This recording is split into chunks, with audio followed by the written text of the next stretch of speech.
Leader TV जे programme कलबकार में एक दफ़ो ॿीहर भलेकार असांजूं ॻाल्हियूं जनाब ज़ेब सिंधी साहब सां जारी आहिनि। ज़ेब साहब, हाणे तव्हां कहाणियूं, अफ़साना, कालम, ये सभु जेका लिखणी आहे, लिखत आहे, इन जो टोटल तव्हांखां जे पुछिजे त तव्हांजा कुल किताब पंहिंजा केतिरा आहिनि? तर्जुमनि समेत 22 किताब 22 किताब आहिनि। तव्हां पहिरियों तर्जुमो कंहिंजो कयो आहे? तर्जुमो पहिरियों मूं कयो कृष्ण चंद्र जूं कहाणियूं 5-6 तर्जुमो कयूं हुयूं ऐं उहे 1983 में सुगंध पब्लिकेशन जे नाले सां हिकिड़ो मूं अदारो क़ाइमु कयो। अंदाज़ो कोन हो त पोइ तमामु सुठो कमु हलियो अॻियां। सो उन तरफ़ां मूं हिकिड़ो नंढिड़ो किताबु तर्जुमो करे छॾियो। 5-7 कहाणियूं हुयूं। ॿियो कंहिंजो? उन खां पोइ मूं ट्रांसलेशन कई लैला ख़ालिद जी ऑटोबायोग्राफी, फ़लस्तीनी अॻवान जेकी आहे उनजी सवाने। हा, ऐं उन खां पोइ जेका मूं ट्रांसलेशन कई उहा चंगेज़ ऐतमादोव जो नाविल, उहो तर्जुमो कयो ऐं कुझु किताब कंपाइल बि कया मां। उहो त नंढिड़ो किताबु हो कृष्ण चंद्र जो, पर वरी पोइ हिकिड़े मरहले ते कृष्ण चंद्र जूं कहाणियूं हिकिड़ी सिंधीअ में चइजे त एंथोलॉजी, त हिकिड़ी 40-50 कहाणी जी एंथोलॉजी 400-500 सिफ़नि जी, जंहिंमें मूं कृष्ण चंद्र जी हिकिड़ी मुकमिल ब्रीफ बायोग्राफी बि ॾिनी आहे। त कृष्ण चंद्र जो उहो वॾे में वॾो किताबु सिंधीअ में जेकर चइजे एंथोलॉजी। त पोइ उन ॿिया तर्जुमो छा थिया? नॉविल हुयो चंगेज़ ऐतमादोव जो, लैला ख़ालिद। ॿियो पोइ मूं हिकिड़ो मूं तर्जुमो कयो हो ख़लील जिब्रान जो किताबु, जंहिंजो नालो हींअर मूंखे यादि कोन थो अचे। ॿियो हुनजी बायोग्राफी हुई, जोसेफ शीवान लिखी हुई, उहा मूं ट्रांसलेट कई हुई, मिरर ऑफ द सोल, उहा मूं तर्जुमो कई हुई। ख़लील जिब्रान खे तर्जुमो कयो, लैला ख़ालिद जी ऑटोबायोग्राफी ट्रांसलेट कई, चंगेज़ ऐतमादोव जो नाविल ट्रांसलेट कयो ऐं ॿियूं मुख़्तलिफ़ वक़्तनि ते कुझु कहाणियूं मूं कॾहिं कॾहिं का कहाणी एॾी सुठी लॻंदी आहे, दिलि चवंदी आहे त हीअ सिंधीअ में हुजणु खपे। मूं अॼु बि हिकिड़ी फेसबुक ते कहाणी शेयर कई 2-3 साल अॻु में कई, त 8-10-12 कहाणियूं ट्रांसलेट कयूं आहिनि मूं। अच्छा, हाणे 22 किताबनि जा तव्हां थी वियो। तव्हां किताब घर जेको सुगंध पब्लिकेशन, उन जे मुआबे वरी तव्हां हिकिड़ो किताब घर खोलियो, सुगंध किताब घर। शहर जे मुखिया अहम किताबनि किताब घरनि में हो, बल्कि इन रीजन में सखर ऐं लाड़काने। ठीकु आहे, उहो सुगंध किताब घर छो खोलियो? असल में उहो थियो ईअं त मुंहिंजो दोस्त हुयो, उमिरि में त वॾो, असां ॿार हुआसीं, मुंहिंजी 20 साल उमिरि हुई, त राशिदी साहिबु ज़ुल्फ़कार राशिदी आहे मुंहिंजी दोस्ती थी। शाइर माण्हू, तमामु ज़बरदस्त शाइर हो ऐं हुनजी उमिरि 40 साल हुई। पर तव्हां ख़बर आहे त इहो तालुक़ु जेको आहे लिखणु पढ़ण वारे जो वरी थोरो मुख़्तलिफ़ थींदो आहे। हुन में उमिरि, ज़ात पात, स्टेटस कुझु भाऊ। साईं त नएं देरे में हूंदो? नएं देरे में बि हुनजी सजाद नशीन हो त पीर ॻोठ नएं देरे वारे जो। ॿियो वॻण जे भरिसां जाफ़राणी ॻोठ। सो ईंदो हो लाड़काणे, पोइ कॾहिं कॾहिं मुलाक़ात थींदी हुई त हुनखे मां चवंदो हुउसि तव्हांजो किताबु न छपियो आहे, हेॾी सुठी शाइरी कयो था। सिंधी गज़ल ख़ासि तौर ते तव्हां ॾिसंदव त तुज़ सिंधी गज़ल जेको आहे उहो तव्हांखे ज़ुल्फ़कार राशिद मिलंदो। उन खां वधीक तुज़ गज़ल सिंधी जेको गज़ल जेके सिंधी लफ़्ज़ इस्तेमालु थियल हुजनि, माण्हू खे चवंदो किताबु छपायो, यार केरु ख़फ़ो करे, केरु करे। हिकिड़ी चयोमांसि ख़फ़ो मां थो कयां। हाणे को उन में कुझु बि कोन हो, अॻियां मुंहिंजे ज़हन में कुझु कोन हो। मूं चयो मां थो करे वठां ख़फ़ो, चई कर भली। पोइ उन ई मोहम्मदी प्रेस ते पंजाब कुझु रिम वठी हुनखे ॾिना ऐं 2-2 पेज करे उहो छपबा, नंढड़ी मशीन हुई, उहो को 200-250 पेजनि जो किताबु नेठि वञी हिकिड़े अरसे खां पोइ तयारु थियो, जॾहिं 2 पेज रोज़ छपजनि। किताबु छपिजी वियो। सुगंध पब्लिकेशन बि जेको आहे नालो मूं कोन चूंडियो, इहो सुगंध पब्लिकेशन नालो जेको आहे ज़ुल्फ़कार राशिदीअ ई ॾिनो हुनखे। किताब बि हुनजो, मां त फ़क़ति ठीकु आहे हुनजो किताबु छपिजी वञे इन जज़्बे तहत, सो सुगंध पब्लिकेशन। हाणे उहो किताबु जॾहिं छपियो त पाण त हुन 50-60 कापियूं खयूं, पोइ दोस्तनि ॾे पोस्ट कई, बाक़ी पियो आहे त हाणे वञे काॾे। सो बाइंडर बि चए खणी वञ, हू खणे कोन, अचे कोन। हाणे उते हिकिड़ो जेको शॉप हुयो तव्हां सुगंध पब्लिकेशन वारो, इहो बंदि पियो हूंदो, असांजो हो बंदि पियो, लॉक लॻो पियो ऐं बंदि पियो हूंदो। पोइ हिकिड़े ॾींहुं वञी मूं खणी रखिया उन में, ऐं पोइ राशिदी साहिबु किताबु कढी ॼाणा, चई यार ॻाल्हि ॿुध, तो अहिड़ी फर्स्ट क्लास जाइ आहे, सो ही किताबनि रखण जी जॻह बि आहे, तूं हिकिड़ो सुठो पाण कमु करे सघें थो तूं। मूं चयो हा ठीकु आहे। पोइ 5-7 कहाणियूं मूं तर्जुमो कयूं, तारक अशरफ खे ॾेई आयुसि वञी, किताबु छपियो आयो, ऐं इहे ॿिया किताब बि छपिया। त पोइ वरी ॿिया पब्लिशर जेका उन्हनि राब्ता शुरू कया अचे, यार हीअ त सुठो स्पाट आहे तुंहिंजो, हीअ असांजा किताब रख हिते। मूं लॻाए छॾियो। ऐं पोइ हू जेको मची पियो, उहो तव्हांखे यादि आहे, तव्हां पाण हिन महिल चओ था त उन रीजन जो हिकिड़ो वॾो मर्कज़ थी वियो, अदबी मर्कज़। त मां तव्हांखे हिते वधीक ॿी दिलचस्प ॻाल्हि ॿुधायां। उन वक़्तु मतिलबु 2-2.5 सालनि 3 सालनि में हुनजो सुगंध पब्लिकेशन, सुगंध किताब घर सॼी सिंध में मशहूरु थी वियो। बिल्कुलु ठीकु। जो शेख अयाज़ जा किताब, अमर जलील जा किताब मूं पे छपिया, कराची ऐं हैदराबाद जे पब्लिशरनि वटि कोन, मूं वटि हुया।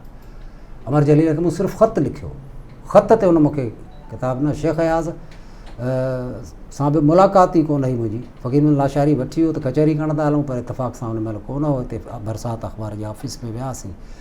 पोइ वरी पंहिंजो मूंखे हुन चयो फ़कीरुल लाशारी शेख साहिब जा किताब छपींदे। मूं चयो छा खपे ॿियो मूंखे, छो त मां अमर जलील जा 2 किताब छपी चुको।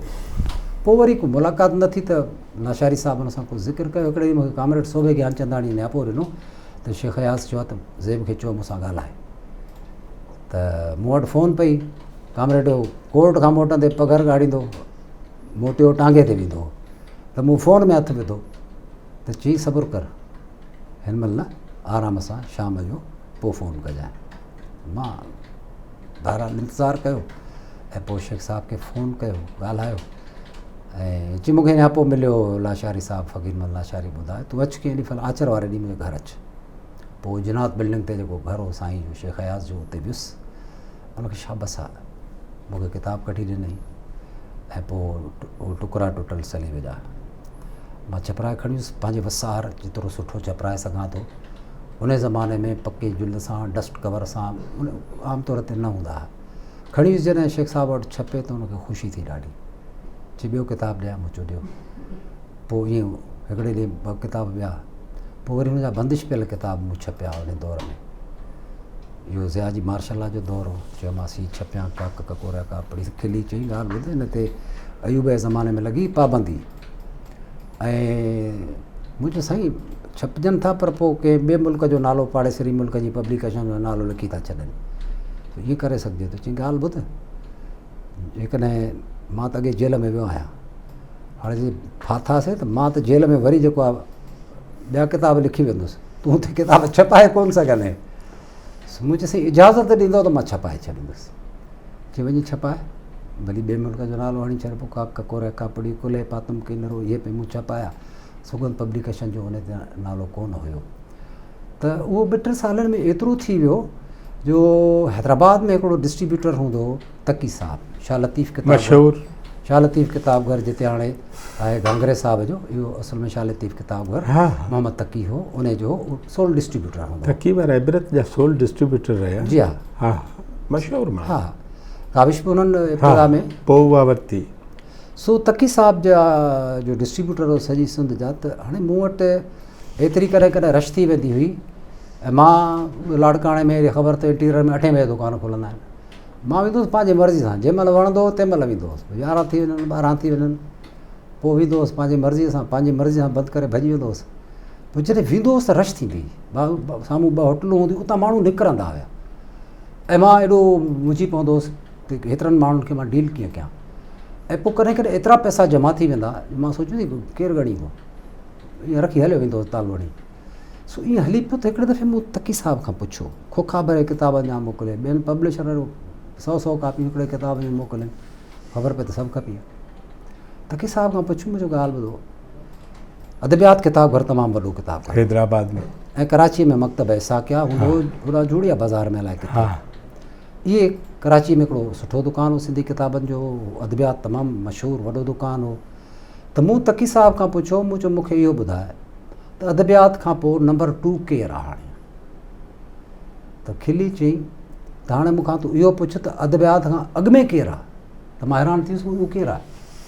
चई तूं आहीं। मतिलबु एतिरी सेल हुई, हैदराबाद खां माण्हू सीड़जींदा। जो माण्हू हैदराबाद मां 11-12 बजे नवाबनि वांगुरु आयुसि, तो ॿाहिरि निकितो होटल मां ऐं हथु ॾेई मूंखे हीअं करे थोरो नाराज़गी वारे स्टाइल सां जी यार मां हैदराबाद खां निकितो आहियां ऐं हिते पहुची साम्हूं तुंहिंजो इंतज़ारु कयो आहे भई घर किथे थी मूं चई थोरो 5 मिनट जी वॉक आहे जी 5 मिनट जी वॉक ते तूं हिनमहिल न आहे हेसि ताईं न पहुतो आहियां मां हैदराबाद खां आहियां मां इंतज़ारु पियो कयां मां किताब वठणु आयो आहियां सिर्फ़ु त माण्हू ढींहं भरे वठी वेंदा हुआ किताब जी मूंखे हिकिड़ी ॿी ॻाल्हि ॿुधायो इहो थियो किताब घर ठीकु अवां पायलट स्कूल मां कॾहिं पूरो कयो मैट्रिक उतां कयो हा मैट्रिक उतां कई 74-75 जो साल हूंदो अच्छा हा पोइ वरी इंटर कयो हा किथां उहो बि लाड़काणे मां ई डिग्री कॉलेज न उहो हूंदो पंहिंजो मज़ेदार ॻाल्हि ॿुधायां तव्हांखे उहो सचल कॉलेज हो सचल कॉलेज मां कई हुते उहो मोहसिन लाड़काणी वारो कॉलेज मोहसिन लाड़काणी जेको शाइर हो मोहसिन चन्ना साहब हा दिलचस्प ॻाल्हि ॿुधायां तव्हांखे मां त हू जेको मां भॼणु सिखियुसि नतीजे में कॉलेज में छा थियो पहिरें ॾींहुं उस्ताद जेको पढ़ायो पिए मूं हुन खां कयो क्रॉस क्वेश्चन कयोमांसि त ॻाल्हि उहा मूंखे आई पई छो त इन वक़्त ताईं मां कुझु लिटरेचर पढ़ी चुको हुउसि मूंखे मोहसिन साहिबु घुरायो मूंखे चई विहारी खिली चई सुभाणे खां तूं न अचिजांइ साईं छो ॻाल्हि ॿुध ॻाल्हि तुंहिंजी सही आहे मूंखे ख़बर पई ॻाल्हि तुंहिंजी सही आहे मां मञा थो हाणे हुन उस्ताद सां थिए थो प्रॉब्लम ॿियनि नौजवाननि जे अॻियां सो मसइलो थींदो हिते तोखे अचे थो हाणे हू अदबी प्रोग्रामनि में साईं मोहसिन चन्ना बि ईंदो मां बि वेंदो हुउसि गॾिजाणियुनि में वेंदा हुआसीं उन ज़माने में त मूं कॉलेज वञणु छॾियो ऐं छड़ो पेपर ॾिना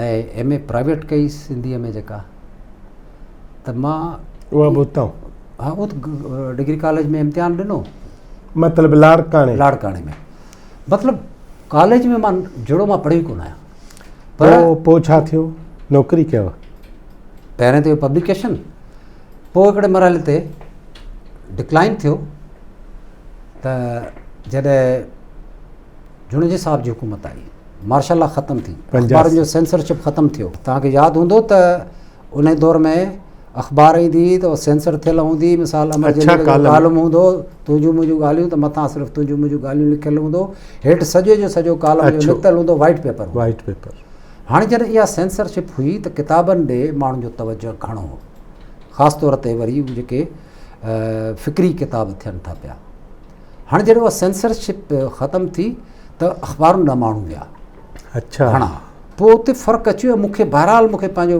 फ्यूचर मूंखे सुझियो पिए त मूंखे कुझु करणु खपे हालांकि उहो बिज़नेस जेकॾहिं मां न छॾियां मुंहिंजा हथनि सां ठहियल पब्लिशर जेके आहिनि ऐं नालो कंहिंजो बि कोन्ह खणंदुसि न उहो त ख़ैर हाणे उहे बिज़नेस करे रहे त अरबपति बि थी विया पर हाणे मूंखे परेशानी थी मूं चयो हाणे मूंखे हितां निकिरणो आहे सो इंटरव्यू 2-3 ॾिना रेडियो ते सिलेक्ट थी वियुसि ऐं पोइ प्रोड्यूसर थी वियुसि रेडियो ते वियो रेडियो पाकिस्तान ते प्रोड्यूसर जे तौर ते सिलेक्शन हैदराबाद में लाड़काणे में सिलेक्शन तॾहिं लाड़काणे में स्टेशन कोन हूंदी सिलेक्शन थी त अॻु में अकेडमी मोकिलियो इस्लामाबाद ट्रेनिंग पूरी थी त पोइ हैदराबाद पोस्टिंग ऐं कमीशन में मुंहिंजो पब्लिक सर्विस कमीशन में अॻु में ई अप्लाई थियल हो जीअं मां हिते जॉइन कयो त हफ़्ते खां पोइ इंटरव्यू हो पब्लिक सर्विस कमीशन जो मां रेडियो ते लाइव प्रोग्राम पे कयो कंपेयर सां गॾु पाण ॻाल्हायो वेठे पे माइक ते ऐं अधु प्रोग्राम में पोइ वरी कौसर ॿोड़े खे सॾु कयमि त तूं कंपेयर सां गॾु वेह मां कलाक खनि में अचां थो पोइ तव्हां रक्शे में चढ़ियुसि ऐं वञी तकिड़ो वियुसि कमीशन ऑफिस में ख़बर पई त इंटरव्यू घणा थी चुका मां वञी देरि सां पहुतुसि बसि डॉक्यूमेंट्स ॾिठूं वञी इंटरव्यू ॾिनो बहरहाल सिलेक्ट थी वियुसि पोइ कुझु अर्सो 8-10 महीना लॻा जेसि ताईं वरी पोस्टिंग मिले त मां रेडियो ते ई रहियुसि पोइ रेडियो छॾे मां वञी लेक्चरर थियुसि वञी किथे पहिरीं पोस्टिंग थी मुंहिंजी नवाबशाह मां नवाबशाह न पियो वञणु चाहियो मूं चयो जेकॾहिं मूंखे हैदराबाद ॾींदा या लाड़काणो ॾींदा त मां लेक्चरर थींदुसि न त मां प्रोड्यूसर ई ठीकु आहियां ॿिए पासे हाणे मां कोन थो वञा पोइ मुमताज़ मिर्ज़ा साहिबु मुंहिंजो मुहसिन हो पोइ उन मूंखे हैदराबाद पोस्टिंग कराए ॾिनी पहिरीं पोस्टिंग ई चेंज कराए सिटी कॉलेज हैदराबाद कराए ॾिनी कुझु अर्सो सिटी कॉलेज में रहियुसि पोइ लाड़काणे ट्रांसफ़र करायो कुझु अर्सो लाड़काणे डिग्री कॉलेज में पढ़ायो पोइ वापसि हैदराबाद आयुसि त पोइ कासमाबाद कॉलेज आहे सचट कॉलेज आहे पोइ उन्हनि कॉलेजनि में मूं पढ़ायो त मज़े जी ॻाल्हि हिन में इहा आहे मां पंहिंजे शागिर्दनि खे बि ॿुधाईंदो रहियुसि सभिनी खे त मां कॾहिं बि सुठो शागिर्द न रहियुसि स्कूल एज में बि ऐं कॉलेज में न पढ़ियुसि, सिर्फ़ु इम्तिहान ई ॾिना त मां कंहिं कॉलेज में न पढ़ियुसि। पर जॾहिं कॉलेज में पढ़ाइणु शुरू कयो त मूंखे अलाह इज़त ॾिनी ऐं मुंहिंजा शागिर्द तव्हां सां बि मिलंदा हूंदा, तव्हांखे बि ख़बर हूंदी, थोरी गवाही थी सघे थो कंहिं शागिर्द ॾिनी हुजे त मूं पढ़ायो आहे, त मूं पंहिंजी महिनत सां पढ़ायो। पोइ रिटायरमेंट वरितव जी ऐं तव्हां ॿिए हंधि किथे नौकिरी कई? न, कॾहिं बि न। रेडियो कॉलेज मूंखे ऑफर्स घणियूं थियूं, उहो त ठीकु, उहो मां कॾहिं बि एक्सेप्ट न कई। माण्हू कुर्सीअ जे कढ हूंदा आहिनि, कुर्सी मुंहिंजे कढ रही आहे। हाणे पर मां सिंधी पोइ अदब जी कॾहिं सूरत हाल छा आहे? सिंधी अदब जी सिंधी अदब जी सूरत हाल मां मायूस बि कोन आहियां, ईअं मां न चवंदुसि त मायूस आहियां। सुठो लिखिजे पियो, मिक़दार घणो आहे अॻे जे भेट में, मयार जेको आहे उन मां ॻोल्हणो पवंदो। मयार छो घटि आहे? स्टडी उहा छो घटी आहे? सोशल मीडिया मिली वियो आहे माण्हुनि खे। सोशल मीडिया त 5 साल न। 5 साल कीअं था 5 साल कीअं था चओ? फेसबुक कॾहिं शुरू थियो आहे? ॿी ॻाल्हि इहा बि आहे, तव्हां इहो बि यादि कयो त की उन ज़माने में जॾहिं सुगंध पब्लिकेशन जो जॾहिं तव्हां वरायो था त स्टडी सर्किल्स हूंदियूं, सियासी पार्टियूं मुनज़िम हुयूं, उहे मुनज़िम हुयूं ऐं कुझु सियासी पार्टियूं अहिड़ियूं हुयूं जेके लिटरेचर खां इब्तिदा कंदियूं हुयूं। बिल्कुलु अॻ में सियासी अदब कोन पढ़ाईंदा, उन्हनि जो सिलेबस हूंदो हो। हा ठीकु आहे, तव्हांखे यादि हूंदो, मूं बि ॾिठो 8 हुन में हूंदा पंहिंजो पोर्शन। पहिरें जेको आहे पोर्शन में हूंदो अमर जलील जी कहाणियूं उथंदे, पोइ ॿियनि जूं कहाणियूं, पोइ आहिस्ते आहिस्ते आहिस्ते वञी 8हें स्टेज ते वञी पोइ तमामु वॾा किताब दुनिया जे मुफ़करनि जा पढ़ाया वेंदा।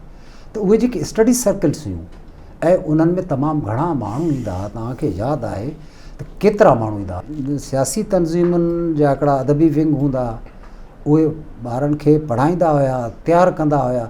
नतीजे तौर तव्हां अॼु भली चऊं था पिया घटि ॾिसो पिया, मूंखे हिकिड़ो अहिड़ो बि माण्हू मिलिया जेके बिल्कुलु पढ़ियल न हुआ पर जॾहिं बहस कनि पिया, पढ़ियल कुझु बि कोन आहे।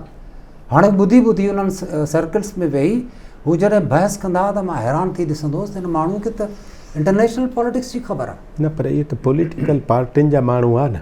हा, ॿिया पर तव्हां ॾिसो अदब दोस्त लिटरेचर न पढ़ायो, अमर जलील खां शुरूआति कई न, पर ॿिया अदब दोस्त काॾे विया? अदब दोस्त बि हुया, उन महिल अदबी संगत बि ॾाढो फ़ाल हुई। न, मां हीअं थो पुछां त सियासी पार्टियूं त पूरी थियूं, ठीकु, उन्हनि पंहिंजा स्टडी सर्कल बंदि कया, बंदि थी विया, तव्हांजा किताब घर बि बंदि थी विया। तव्हांजा माना जनरली, हा जनरली किताब, सिनेमा बिनेमा उन्हनि ते शॉपिंग प्लाज़ा ठही विया। इहो सॼो प्रोसेस आहे हिन सोसाइटी जी तब्दील थियणु, रहणु ख़राबु थियणु या चङी थियणु, उहो पोइ बहस आहे। जेके अदब दोस्त माण्हू आहे, मिसाल जोयो साहबु, मिसाल सिराज साहबु, हा मिसाल गुलाम नबी मुग़ल साहबु, तनवीर अब्बासी साहबु, रशीद भट्टी साहबु, या शाइरनि में अचो त हिकिड़ा वॾा शाइर। मां तव्हांजी ॻाल्हि जे तह ताईं पहुची वियो आहियां त तव्हां छा था पुछणु चाहियो।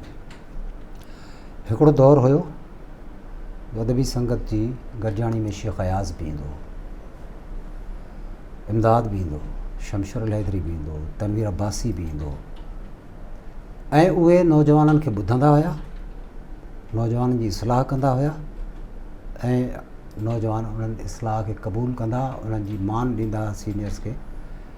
ऐं कंहिं कल्ह टोलियूं किथे मूं पढ़ियो त शेख अयाज़ कंहिंखां अदबी संगत में का गज़ल या छा ॿुधो त हुनखे उते ॿुधाई सम्झाई बि, पोइ कागज़ वठी उन ते करेक्शन बि करे ॾिनईसि। त किथे मां कल्ह टोलियूं का शइ पढ़ी आहे त हुन लिखियो त पोइ मूं वटि अञा ताईं पियो आहे त शेख अयाज़ मूंखे करेक्शन करे ॾिनी। त उन दौर में इहो बि हुयो।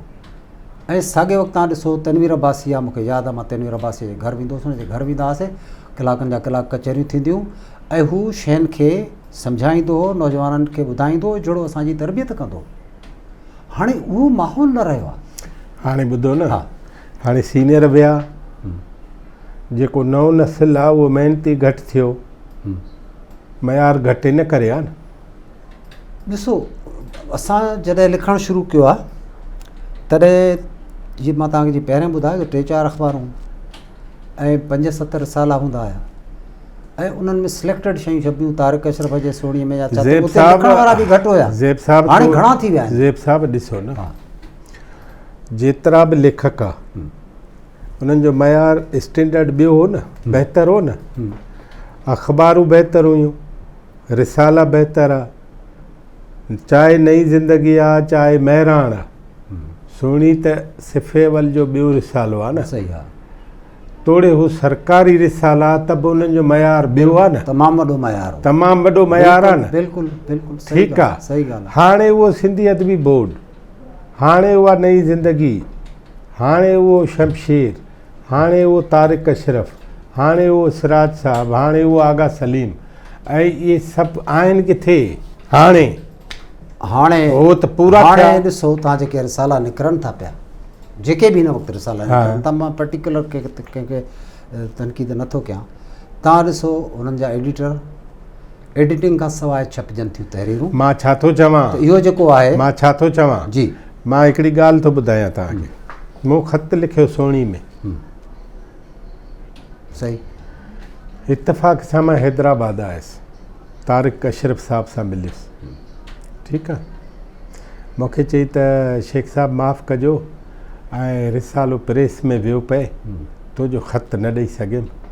पोइ वरी ॿुधाईं त मुंहिंजो तजुर्बो हीअ आहे त हमेशह मूं वटि सुठा ख़त आख़िरी ॾींहंनि में ईंदा आहिनि, पर चई पोइ ॾिसूं था ॿिए दफ़े रिलेवेंट हूंदो त। मां चयो तव्हांजी मर्ज़ी, मिल्क ठीकु आहे आहे। तव्हां।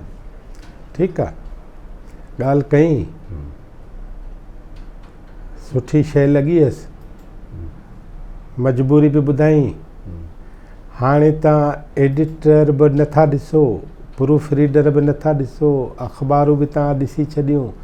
मां थो चवां त इन मयार जे घाटे जा सबब इहे आहिनि जो हू वॾा मरी विया इन करे। हिकिड़ी ॻाल्हि इहा आहे हलो, त एडिटर जी तमामु वॾी अहमियत आहे, भली वॾे खां वॾो राइटर हुजे, पर एडिटर जेको आहे ज़ेब एॾो साहब एॾो हुजे, अहिड़ो एडिटर हुजे। हाणे कोन्हे न। एडिटर मूंखे नज़र